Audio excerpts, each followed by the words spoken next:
द्वैत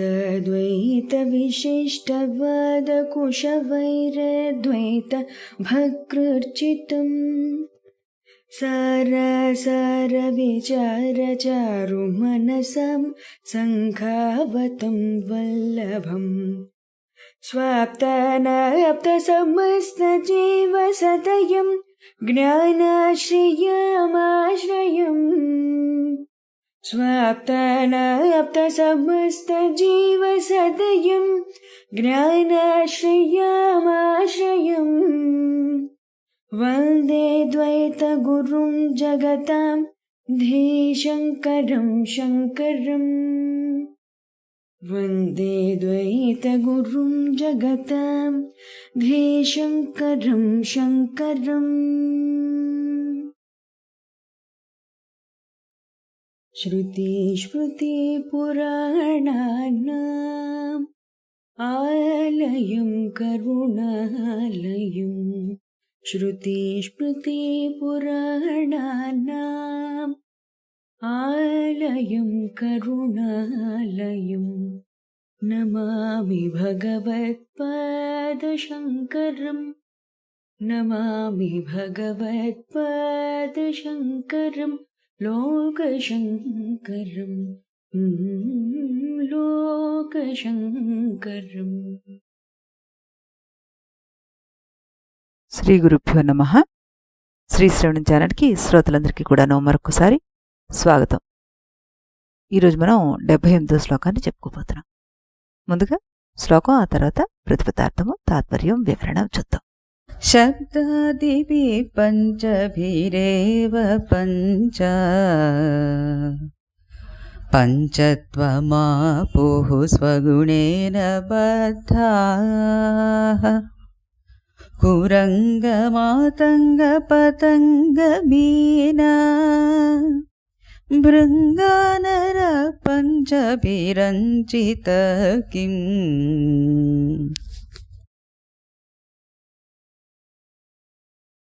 ఇప్పుడు దీని ప్రతిపదార్థాన్ని తెలుసుకుందాం.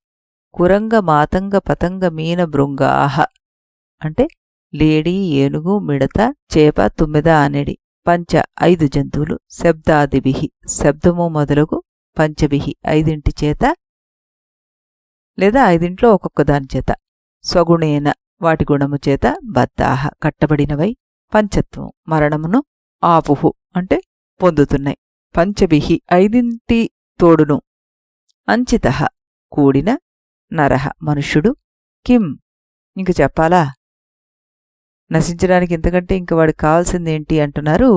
ఇందులో చాలా చక్కటి శ్లోకం ఇది.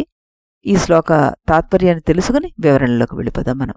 తమ తమ స్వభావాలను అనుసరించి శబ్దాదులైన 5 విషయాలలో ఒక్కొక్క దానిచేత బంధింపబడే హరిణాలు, ఏనుగులు, పక్షులు, చేపలు, తుమ్మెదలు మొదలైనవన్నీ కూడాను మృత్యువును పొందుతూ ఉన్నప్పుడు ఈ 5 విషయాల చేత బంధింపబడ్డట్టి మానవుడు మృత్యువు లేకుండా ఎలా తప్పించుకోగలుగుతాడు అంటున్నారు ఇక్కడ. నిజమే మరి, ఒక్క శక్తినే కలిగి ఉన్నటువంటి ఈ జింక గాని, ఏనుగు గాని, మిడత గాని ఇవి వాటి లోలత్వానికి తమ ప్రాణాలనే కోల్పోతున్నప్పుడు మరి ఈ 5 లోలత్వాలు కలిపి మనిషిలో పెట్టేశాడే ఆ భగవంతుడు. మరి మనం ఎంత దిగజారిపోతున్నాం, ఎన్ని రకాలుగా నాశనం అయిపోతున్నాం అన్నది, ఆ ఇంద్రియాల బలహీనతకి మనం ఎంతగా లొంగిపోతున్నాం అన్నది మనం ఇక్కడ చాలా చక్కగా అర్థం చేసుకోవాల్సిన విషయం అన్నమాట. జింక, ఏనుగు, మిడత, చేప, తుమ్మెద అనే ఈ 5 జంతువులు శబ్దాది పంచగుణాలకి బానిసలై పంచతన్మాత్రలైన వాసన, రుచి, కాంతి, స్పర్శ శబ్దాలకు బానిసలై వాటి ప్రాణాలు కోల్పోవడం జరుగుతోంది. జింకకు డప్పు శబ్దం అంటే చాలా ఇష్టం. ఆ శబ్దం వినగానే తనని తాను మర్చిపోయి వేటగాని బాణానికి బలైపోతుంది అది. ఏనుగు ఇది మందబుద్ధి కలిగింది. దీనికి తోడు ఒక ఏనుగుకు ఇంకొక ఏనుగుతో కలిసి ఒకదాన్ని ఒకటి రాసుకుంటూ ఆ స్పర్శతోటి, ఆ రాపిడితోటి ఆనందాన్ని అనుభవిస్తూ తమని తాము మర్చిపోయి వాటి గురించి తీసిన గోతులు పడిపోయి అందులోంచి ఇంక బయటికి రాలేక తనువు చాలిస్తాయి. మిడత మనం దీపం పురుగు అంటాం కదా, అదనమాట. అది దీపం వెలిగించిన చోట ఆ కాంతికి ఆకర్షించబడి ఆ అగ్నిలో పడి చచ్చిపోతుంటుంది. చేప ఇది తన యొక్క జిహ్వా చాపల్యం వల్ల ఎరను మింగబోయి గాలానికి తగులుకుని ప్రాణాన్ని విడిచేస్తుంటుంది. తుమ్మెద మంచి వాసనకు భ్రమసి, మంచి వాసన కోసం భ్రమించి సంపెంగ వద్దకు వెళ్ళిపోయి ఆ బంధనంలో చిక్కుకుపోయి తనువును చాలిచ్చేస్తుంది. ఇలా ఒక్కొక్క ఇంద్రియాన్నే కలిగి ఉన్నటువంటి ఆ పశుపక్షాదులే తమ ఇంద్రియాల్ని జయించలేక మృత్యువాత పడిపోతున్నాయి. అలాంటిది 5 ఇంద్రియాలు కలిగిన ఈ మానవుల పరిస్థితి ఏమిటి? ఇంకొకసారి మనం ఆలోచించాల్సిందే. ఒకానొక సమయంలో అర్జునుడు స్వర్గలోకానికి వెళ్ళాడు. అప్పుడు అర్జునుడి దగ్గర ఊర్వశి వచ్చింది. ఆవిడ్ని చూసి అర్జునుడు అమ్మా అని పిలుస్తాడు. అర్జునుడు అమ్మా అని పిలవగానే ఊర్వశి, నేను ఏ విధంగా నీకు అమ్మనయ్యాను అని అడుగుతుంది. అమ్మా, నేను భూలోకం నుంచి స్వర్గలోకానికి వచ్చాను. నువ్వు ఇంద్రుణ్ణి ఆనందింపచేసే స్త్రీవి. ఇంద్రుడు నాకు తండ్రి అయినందువల్ల నువ్వు నాకు తల్లివవుతావు అంటూ సమాధానం చెప్తాడు అర్జునుడు. దానికి ఊర్వశి, ఓ అర్జున, మీ ధర్మాలేవైనా ఉంటే అవి భూలోకంలో, ఇక్కడ చల్లవయ్యా. ఎందువల్లంటే మీ శరీరాలు వేరు, ఇక్కడ మా శరీరాలు వేరు. మీవి పంచభూతాత్మక శరీరాలు, మావి కాంతి శరీరాలు వంటివి అంటుంది. అమ్మా, నేను శరీరం చాలించి ఇక్కడికి రాలేదు. కేవలం నేను అతిథిగా వచ్చాను. ఇంద్రుని మెప్పు పొందిన మరుక్షణం నేను వెళ్ళిపోతాను. ఇవేమీ నాకు అవసరం లేదు. పాండురాజు వారి దగ్గర నుంచి ఏమి వచ్చాయో అవి నేను పాటిస్తాను అనగానే ఊర్వశికి కోపం వచ్చి అర్జునుడిని శపిస్తుంది. ఊర్వశి శపించి వెళ్ళిపోగానే ఇంద్రుడు వచ్చి, అర్జున, నువ్వు ఎంత ధర్మసంపన్నుడువయ్యా! ఆమె నిన్ను శపించగానే తిరిగి ఆమెను శపించకుండా ఇంత శాంతంగా ఎలా ఉన్నావు? ఆమె శాపం నీకు అజ్ఞాతవాసంలో ఒక వరంగా మారుతుంది అంటూ చెప్పాడు. అయితే దీనంతటికీ కారణం ఏమిటి? పశుపక్షాదుల్లో లేనివి మనలో ఉన్నవే. అవే కామక్రోధ లోభమోహ మదమాశ్చర్యాలు. మొదటగా మనం కామాన్ని గురించి తీసుకుంటే, కామము అంటే కోరిక. ఈ కోరిక పెరిగి వటవృక్షంలాగా మారి మోహంగా తయారవుతుంది. లోభం, ఇదంతా నాదే, అంతా నాకే కావాలి, నాకే కావాలి అని అనుకోవడం మాత్సర్యంగా మారిపోతుంది. ఈ కోరిక అనేది వదిలేస్తే మదమాశ్చర్యాలనేవే ఉండవుగా. మనిషి పాపం చేయకూడదు అని ఎంత గట్టిగా సంకల్పించుకున్నా ఆ పాపాన్ని నిర్విఘ్నంగా చేయించే శక్తి ఒక్క కామానికే ఉందన్నమాట. అంటే ఒక్క కోరికకే ఉంది. అందువల్ల ఈ కోరికను మనం భగవంతుణ్ణి సేవించుకునేందుకు ఉపయోగించుకున్నట్లయితే తప్పకుండా భగవంతుని తెలుసుకోవడమే కాకుండా ముక్తి కూడా లభిస్తుంది అంటూ చెప్తారు గురువులు. ఈ కోరిక అనేది రజోగుణం నుంచి పుట్టింది. ఈ కోపాన్నే మదం అంటాం మనం. అవి 2 జంట కవుల్లాగా ఎప్పుడూ కలిసే ఉంటాయి.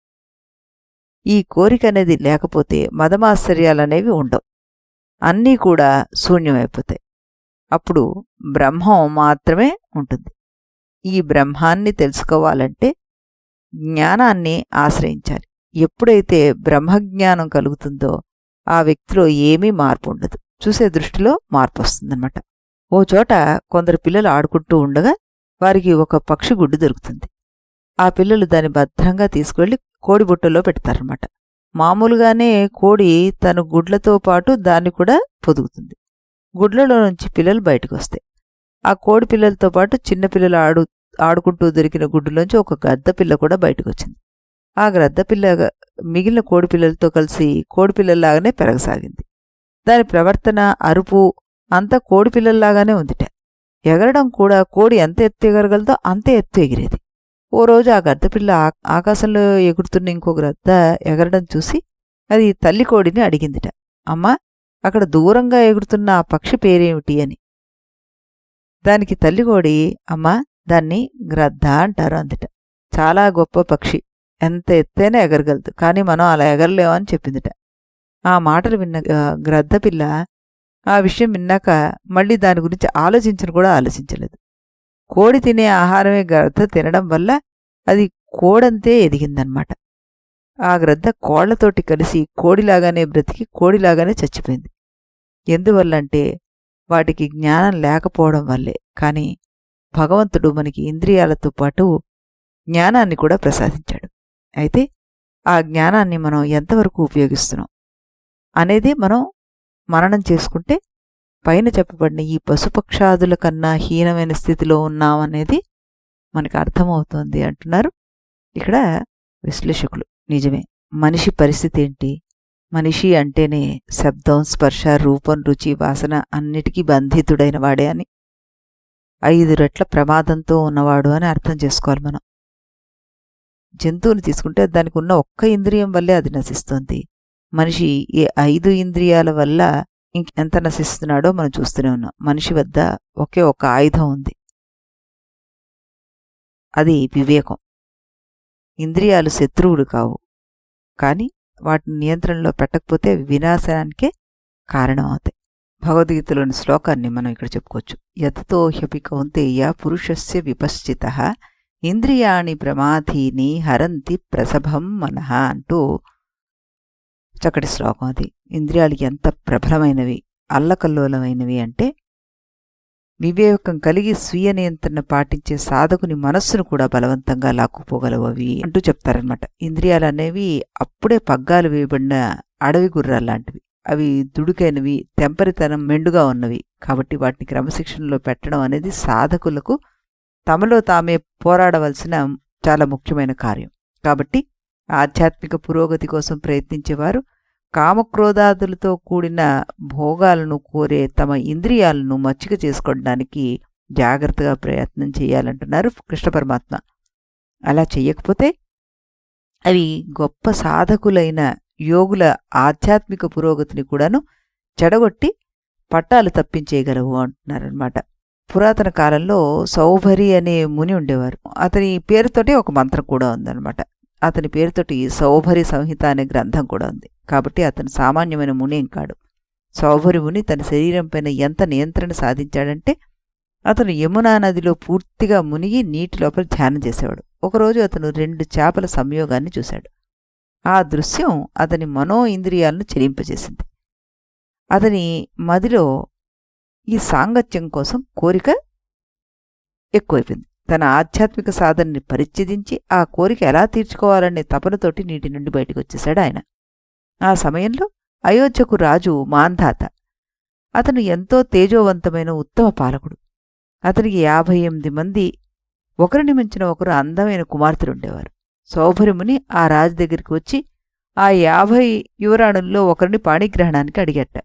మాంధాత మహారాజు ఆ ముని స్వస్థచిత్తత గురించి ఆందోళన పడి ఇలా అన్నట్ట.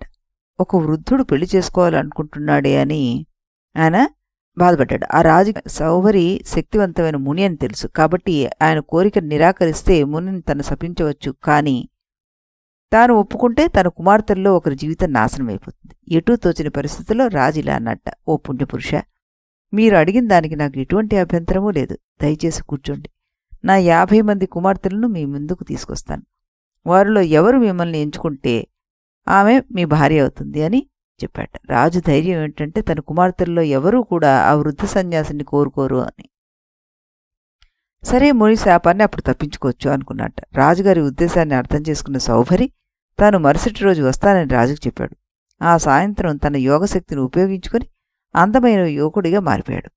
పర్యవసానంగా మరుసటి రోజు రాజమందిరానికి వెళ్లి కనబడినప్పుడు ఆ 50 మంది రాకుమార్తెలు అందరూ కూడాను భర్తగా అతనే కావాలని కోరుకున్నట్ట. ఇచ్చిన మాటకు బద్ధుడైన ఈ మాంధాతరాజు తన కుమార్తెలందర్నీ ఆ మునికిచ్చి వివాహం చేయవలసి వచ్చింది.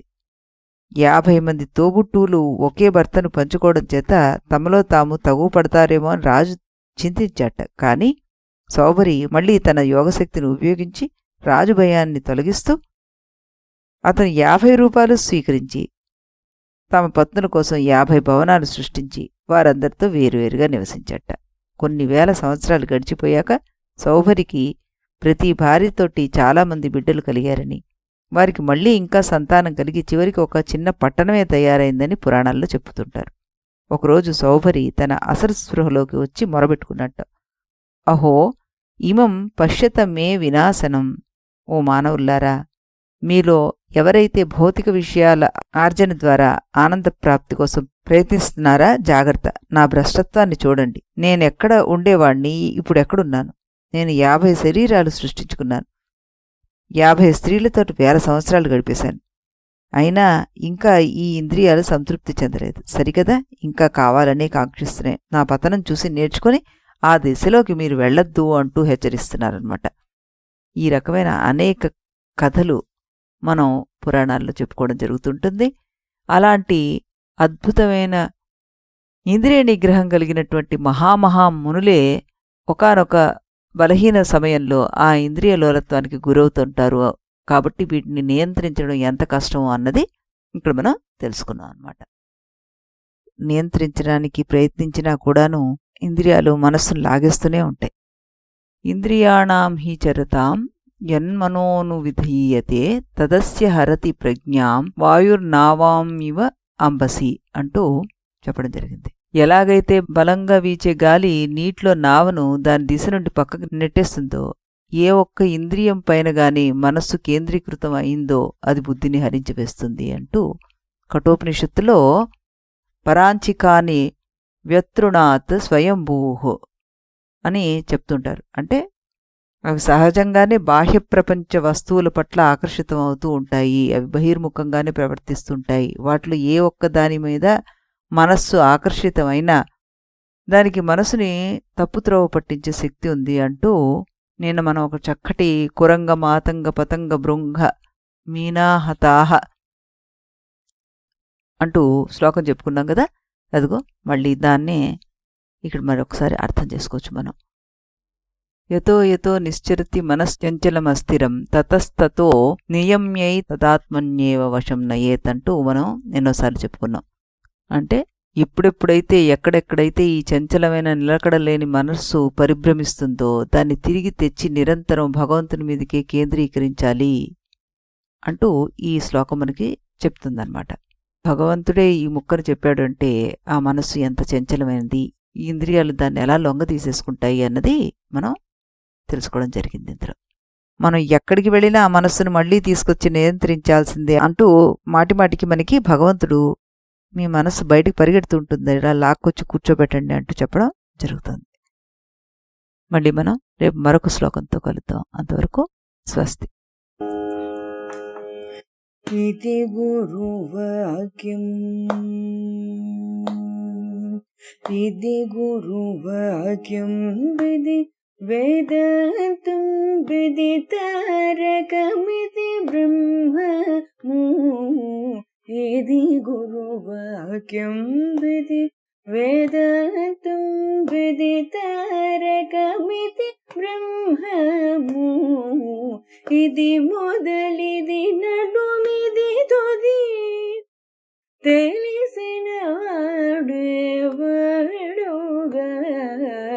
ఇది మొదలిది నడుమిది తుది తెలిసిన వాడేవాడుగా. ఇది గురువాక్యం విధి వేదాంతం విదితారకమితి బ్రహ్మము. ఇది గురువాక్యం.